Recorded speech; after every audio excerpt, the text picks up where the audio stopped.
लोकसभा चुनाव से पहले बीजेपी को चुनौती देने के लिए विपक्षी दलों ने मिलकर जिस इंडी गठबंधन को बनाने की कोशिश शुरू की थी, उसको एक के बाद एक झटके लग रहे हैं।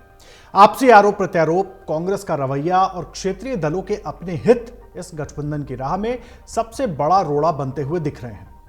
इंडी गठबंधन को एक और बड़ा झटका लगने के आसार अब दिखने लगे हैं और यह झटका यूपी में लग सकता है, जो इंडी गठबंधन और सपा दोनों के लिए बड़ी चुनौती हो सकता है आने वाले लोकसभा चुनावों में।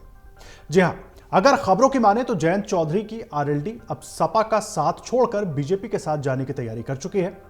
खबरों के मुताबिक यूपी में अखिलेश यादव के साथ 7 लोकसभा सीटों पर चुनाव लड़ने पर सहमति जता चुके जयंत चौधरी अपना पाला अब बदल सकते हैं और यह कभी भी हो सकता है। इन सब में अहम बात यह है कि सपा से 7 सीटें लेने वाले जयंत चौधरी बीजेपी के साथ 4 या 5 सीटें लेकर ही जा सकते हैं। देखिए, इन चुनाव से पहले इंडी गठबंधन और अखिलेश यादव को झटका देने का आखिर जयंत चौधरी ने क्यों सोचा, ये एक बड़ा सवाल है। इसको समझने के लिए कई कारणों पर गौर करना होगा।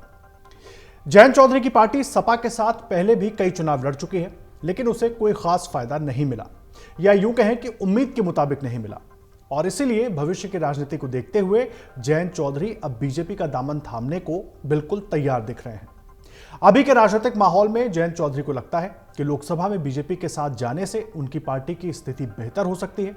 सपा के साथ 7 सीटों पर लड़ने से कितनी सीटें जीत पाएंगे, ये एक बड़ा सवाल शायद उनके मन में भी है और इसीलिए बीजेपी के साथ नए रास्ते तलाशे गए हैं। इसको समझने के लिए कुछ आंकड़े भी जानिए, वो जानना जरूरी है। जयंत चौधरी की पार्टी 2009 में जब बीजेपी के साथ लोकसभा का चुनाव लड़ी थी, तब उसे 5 सीटें मिली थी। लेकिन जब 2014 और 2019 के चुनाव में समाजवादी पार्टी के साथ चुनाव लड़ा तो एक भी सीट नहीं जीत पाई। ये एक बहुत बड़ी वजह है जिस कारण इस बार जयंत चौधरी पुरानी गलती दोहराना नहीं चाहते। इसके अलावा एक और बड़ी वजह है, वो है पार्टी की राज्य स्तर की मान्यता पर खतरा।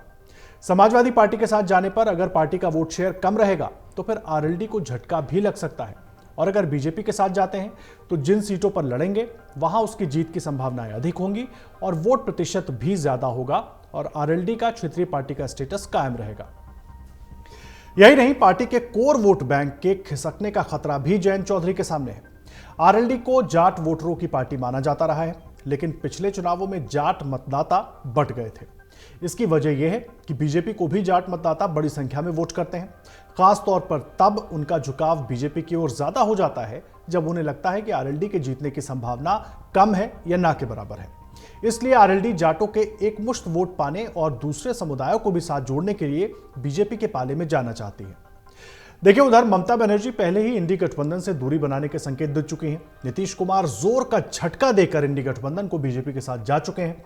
पंजाब और दिल्ली में अरविंद केजरीवाल अड़े हुए हैं। वहीं महाराष्ट्र में शरद पवार की पार्टी छिनने के बाद वो खुद मुसीबत में दिख रहे हैं। तो इंडी गठबंधन में एकजुटता और मजबूती कैसे होगी, ये बड़ा सवाल है।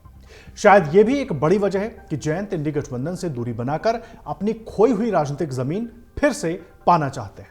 अगर आप ये वीडियो YouTube पर देख रहे हैं तो हमारे चैनल को सब्सक्राइब करें और बेल आइकन को दबाना ना भूलें। अगर आप Facebook पर ये वीडियो देख रहे हैं तो हमारे पेज को लाइक करें।